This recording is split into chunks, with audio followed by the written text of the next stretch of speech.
offer a counter manifestation, Mr. Chair? Later po, 1 minute na lang po siya and then Kasi I will baka makalimutan yung continuity yung flow ng discussion.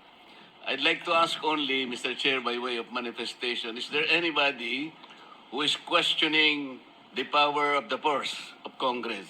Is there anybody who is questioning the legislative function and oversight function of Congress? Is there?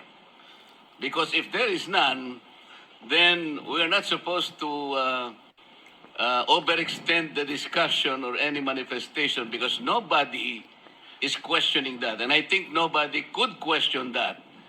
Even the privileged speech of the Honorable Valeriano. I think the proper question there, the proper title is not asserting the power of the purse. We should not assert it because that power is inherent in us.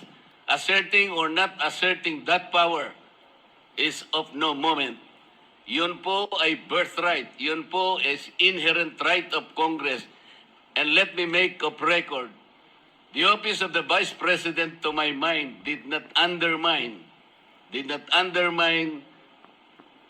the power of the purse.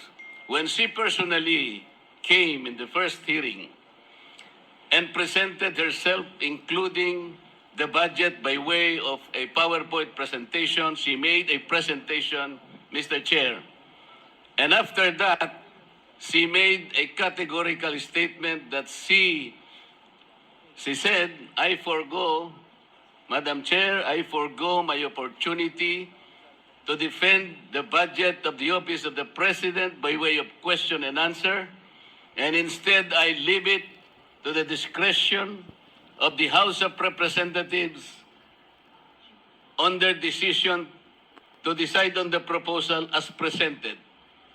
This is a very respectful answer, Mr. Chair. I did not find any offensive remark in that particular statement. She gave the entire House of Representatives the entire discretion and the entire right to decide on the proposal she presented before us. Why would we blame her for saying that she disrespected Congress? No, sir. I think it was triggered by the fact that questions were asked in relation to the confidential and intelligence funds.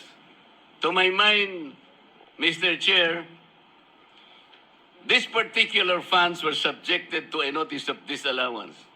But the notice of disallowance by its nature, by its very nature, Mr. Chair, is contestable. It is appealable. It is yet to be explained. And initially, as explained by the representative of COA, the notice of disallowance suffered by way of supporting documents, by way of non-compliance with certain requisites. What if the Vice President is able to provide all the supporting documents? What if finally she is able to come up with the requisites required in order for you to consider that all these funds are eventually allowable and they are not disallowed? And chances are she may be able to do that. Hindi po final judgment ang notice of disallowance. As a matter of fact, based on COA's own representation the other day, the Vice President received the notice of disallowance only on August 24, 2024, which means, Mr. Chair, the Vice President has 6 months within which to reply and make an answer. That is correct, Madam COA. So, 6 months is up to February 2025.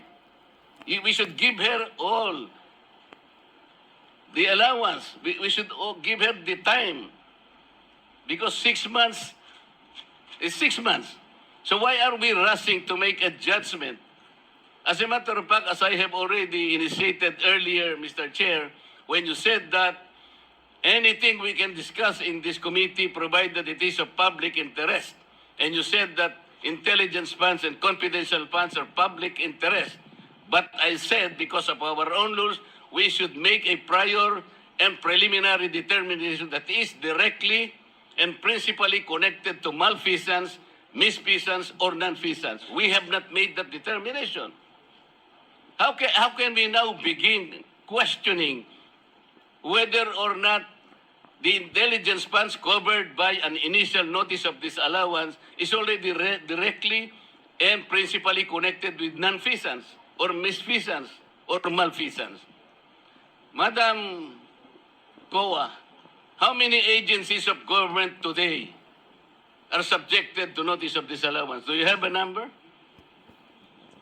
How many agencies today? With all due respect to the Before I, honorable, But that is a question I will leave, and I will Yes. terminate But- my manifestation, Madam. Yes, but I will. I I believe, would like Mr. to Chair, that respond. this is still my time. Yes, but I would like to respond to your manifestation, Congressman Marcoleta. Parliamentary Let inquiry, me. Mr. Chair. Parliamentary inquiry. What is the parliamentary inquiry of the I would Honorable like to Abante? ask the Honorable Marcoleta, is he rebuking this committee? What is the question, Mr. Chair? Are you rebuking this committee? Why am I supposed to rebuke the committee? I am You not. have been saying things for a while. What? You have been rebuking this committee. You are saying that. We're not blaming the Vice President on this. I asked Honorable the question. Marcoleta, we I asked are the not question because you do not have blaming the the- right to One depend on minute, that. one minute Move to suspension suspend, is declared by the Mr. chair. Move to suspend.